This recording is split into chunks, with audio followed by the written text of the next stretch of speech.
Olá, seja muito bem-vindo.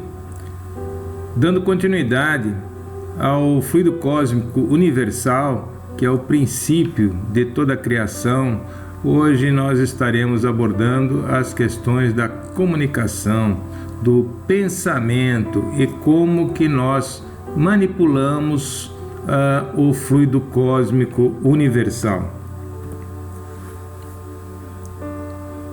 Vamos falar sobre comunicações e os elementos da comunicação com os espíritos. Esse material eu encontrei no livro Mecanismos da Mediunidade, escrito pelo Chico Xavier, psicografado pelo Chico Xavier e através do espírito de André Luiz. Para que haja uma comunicação entre os encarnados e os espíritos, primeira coisa é necessário que sintonia. Precisamos estar na sintonia daquele ser, daquele espírito que deseja se comunicar, né? É necessário que vontade voluntária, consciente, voluntária inconsciente, envolvente e dominação. Então estes são os casos em que a comunicação pode partir de uma vontade, que seja ela consciente, inconsciente, envolvente ou dominação. É necessário que um espírito comunicante, né? E a necessidade de um espírito encarnado e, consequentemente, a necessidade do quê? Do principal da matéria. No exemplo citado, temos aqui uma lâmpada e uma pilha, e a necessidade que haja uma sintonia entre ambos para que a pilha acenda. Se esse interruptor estiver desligado, a lâmpada não acende, da mesma forma que se estabelecem as comunicações, né? Então, temos aqui um outro gráfico mostrando a comunicação entre o espírito sofredor ou endurecido, que mostra na figura 1, quer dizer, um espírito querendo se comunicar, um fio ligando os cérebros do espírito do médium, do espírito comunicante e o médium, né? Então aqui nós temos três elementos, mas na verdade é simbólico. O espírito do médium, ele acompanha o quê? O médium. Então a necessidade do quê? O espírito sofredor ou endurecido ou qualquer espírito que deseje se comunicar, né? O espírito do médium, né? E o próprio médium. Influência espiritual ou obsessão. Circulam em torno da Terra os maus espíritos em consequência da inferioridade moral dos seus habitantes. Isso está na Gênese. Chama-se de obsessão a ação persistente que um mau espírito exerce sobre um indivíduo. Apresenta caracteres muito diferentes, que vão desde a simples influência moral, através de pensamentos obscuros, sem perceptíveis sinais exteriores, e até a perturbação completa do organismo e das faculdades mentais. A influência espiritual, obsessão, continuando.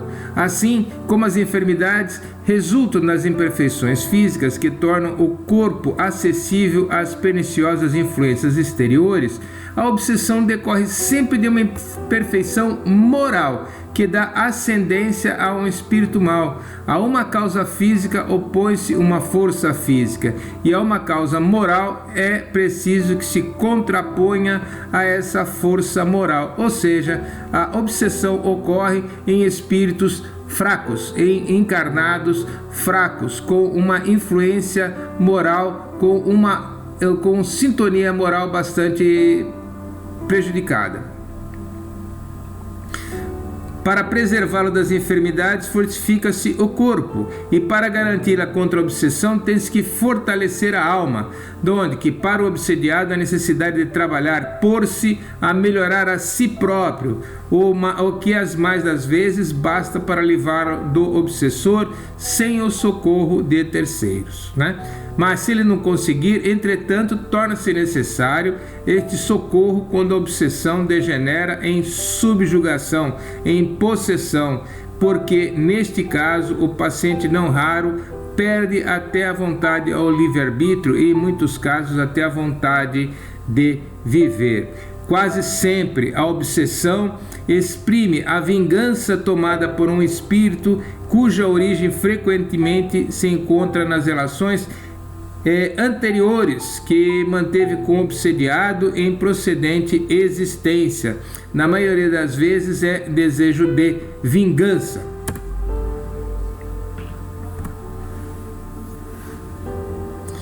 A influência fluídica. Influem os espíritos em nossos pensamentos, em nossos atos, muito mais do que imaginais.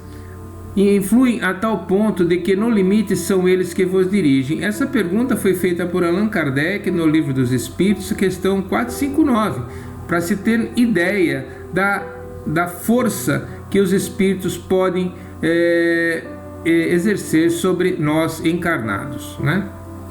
Transmissão, recepção, calor, frio, som, ruído, vozes, aparições, odores, todos nossos sentidos são influenciados, e também ambiente.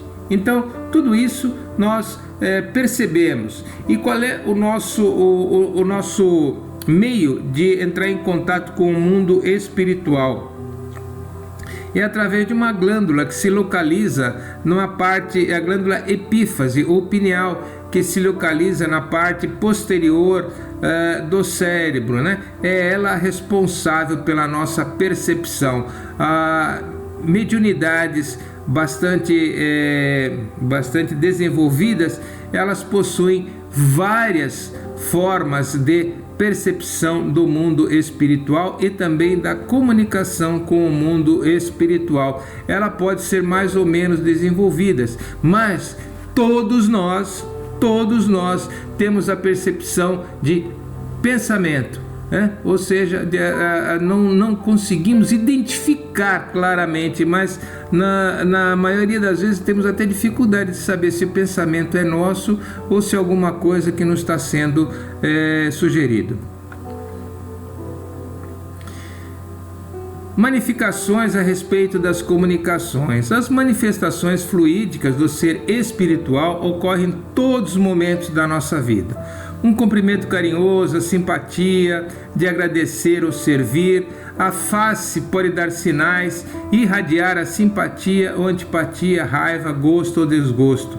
O tom da voz sinaliza uma bondade ou empatia ou não. Gesticulação exagerada pode desgostar. Em tudo isso, estamos manipulando fluidos para aqueles que estão à nossa volta.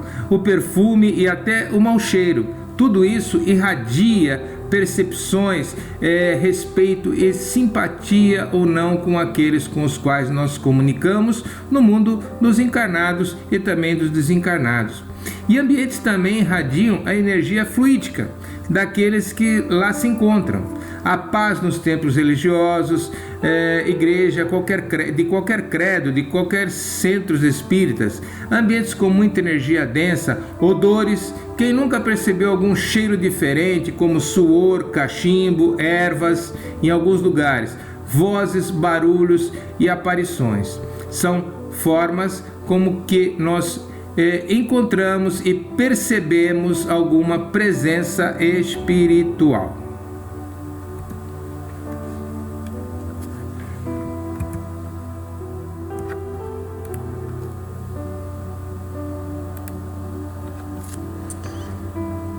O pensamento.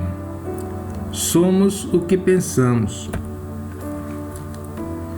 Algumas reflexões sobre o pensamento. René Descartes já dizia: eu penso, portanto eu existo.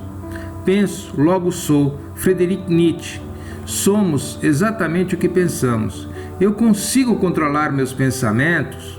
Façamos um teste em casa. Concentre-se por 1 minuto em não ter nenhum pensamento. Estudos dizem que temos em média cerca de 70 mil pensamentos diferentes por dia, e a maioria destes são sugestões dos espíritos. Os espíritos influem a tal ponto de que muitas vezes são estes que vos dirigem. Questão 459 do Livro dos Espíritos. Conseguimos diferenciar os pensamentos que são nossos daqueles que nos foram sugeridos? Pensamentos sugeridos parece uma voz que vos fala. Questão 461 do Livro dos Espíritos.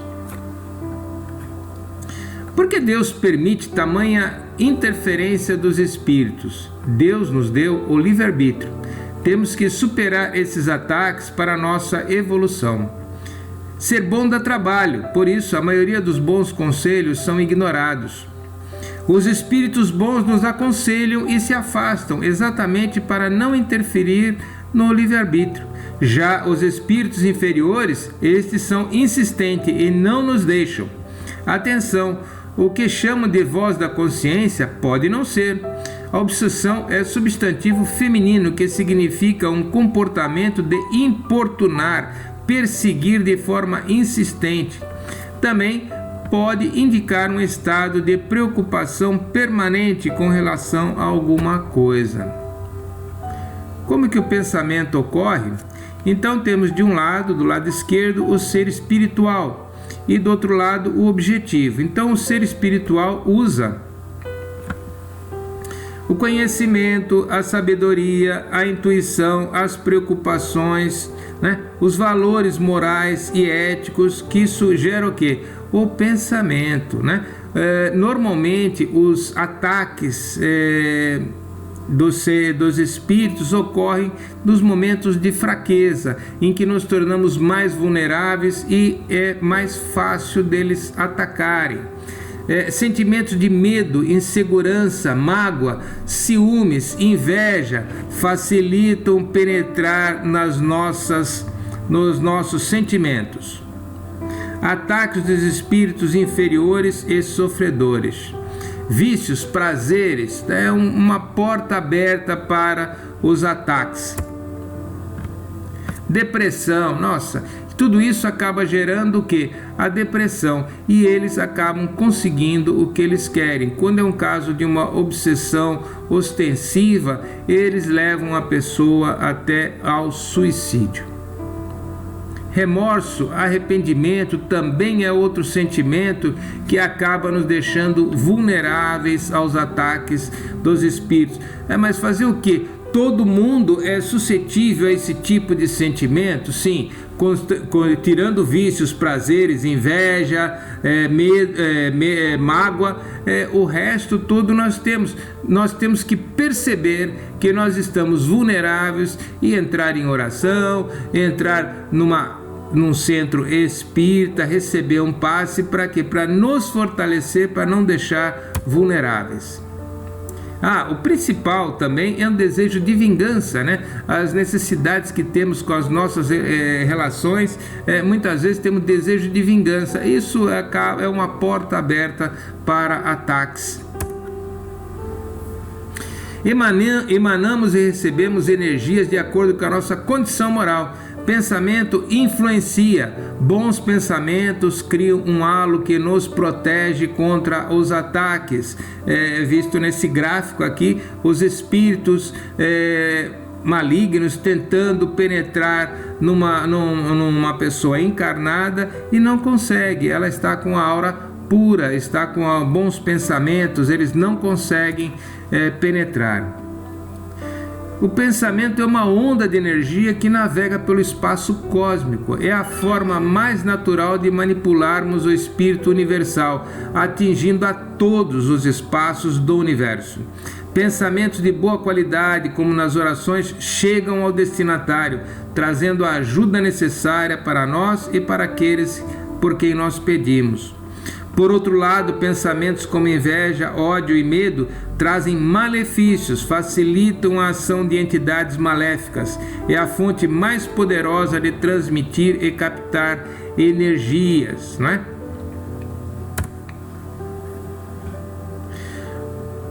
O ser encarnado, assim como o desencarnado, manipula fluidos, energias, através de sentimentos de amor, ódio e inveja. Esses sentimentos podem causar danos a outros e ao próprio.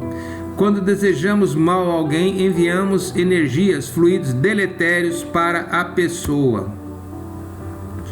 E que Deus abençoe a todos que participaram deste vídeo, para aqueles que estão necessitando de mais conhecimento e assim tornar a sua vida mais saudável. Graças a Deus, graças a Jesus. Fiquem com Deus.